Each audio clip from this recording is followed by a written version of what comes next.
Who have we got coming up now? We have the gorgeous Jen Porteous. Now,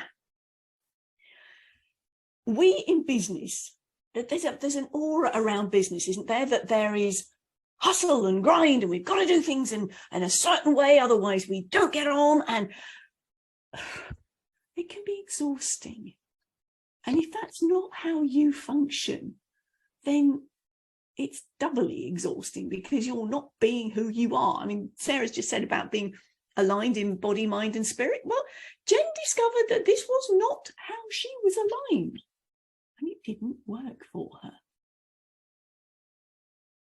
So she decided to give something else a try. Jen, tell us about this peace and surrender, please. Over to you. Oh, yeah. It was actually a beautiful way to come in from Sarah's story with her peace and surrender there. I wanted to start just by acknowledging that this week preparing for this was like nervous wreck within my heart. And I felt really anxious. And the irony in that is that the reason why I felt that way was because I was going against one of my core values that was bringing me here, which is vulnerability, right? And the power of dropping down into our bodies and being able to feel everything that we have going through us. And what happens when we do this, when we move up into our heads and we're writing and rewriting and trying to be perfect and seem like we have it all figured out and have this beautiful flowing speech, it sounds like we know what we're doing all the time. We're managing perceptions. We're managing the perceptions of people we know, people we don't know, and this narrative that we've been told that it has to be perfect for it to be liked, for us to be liked, and that our humanness will not be recognized. You know, that vulnerability is, people don't want to see that, but it's actually the opposite. Nobody cares about our perfectionism. Nobody. It's just not true. But I didn't know that.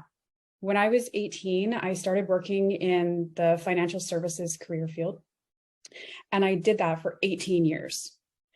And I worked in an industry and I consumed the narratives and the stereotype and these stigmas, and that I had to perform, that I had to hustle, that I had to be a boss babe, that I had to be stressed and anxious, and my level of exhaustion was the equal measure to my worth, you know, because we wear our busyness like a badge of honor, you know, like, oh, how are you? Oh, I'm so busy. I'm so busy. I deserve to take a day off, right? It's terrible. And so what happens is, especially to women, because our design is completely different than men. We are designed to be more gentle. We're designed to be more expressive. We're designed to be dropped down into our bodies and the feeling part of who we are. What happens is that when we fall into, or I should say, rise into our heads for too long, we start to become numb. We become disconnected, and everything is go, go, go. Everything is performance. Everything is, you know, okay, this task is done. I'm moving on to the next. Okay, this one's done. Now I'm moving on to the next. And what happens is this numbness starts to occur. And our neutrality starts to be happiness, because we're not on the other end of the pendulum swing, right? We're not mad, we're not sad. So if we're not those, then we're happy, right? But we're not. There's so much more expansion to us. The feminine is an expression of God's heart. She when she can receive the love, the joy, the passion of all that life can fill her with, she takes that within herself and she multiplies it, and then she pushes it out into the world for everybody else to feel. And then she receives more, and she continues to push it out over and over and over and over again. So her ability to hold and be in her full feminine range allows her to express everything in her own unique way. And it all comes from this place of trust and this faith. It is fully anchored in who she is, because she's dropped down into her body, and she can feel all of her own worthiness without the hustling, without the performing, without the forcing. And she sleeps at night. She sleeps at night because she's at peace.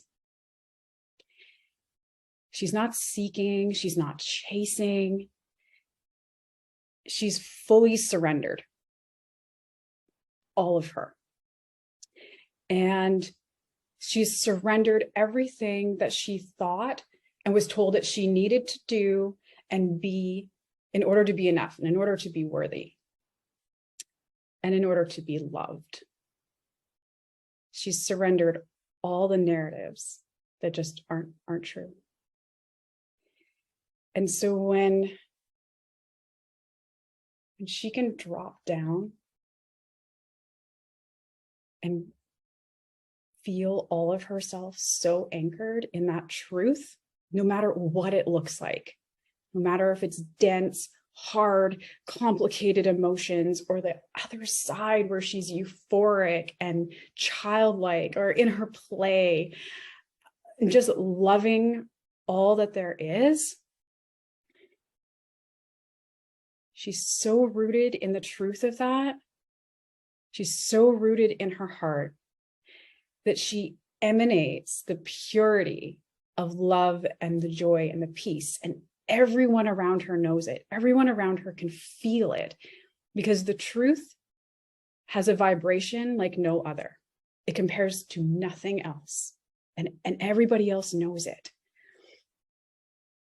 And so it's a peace that comes from your heart, and it can't be compared to anything else, because it can only be reached through her surrender to God.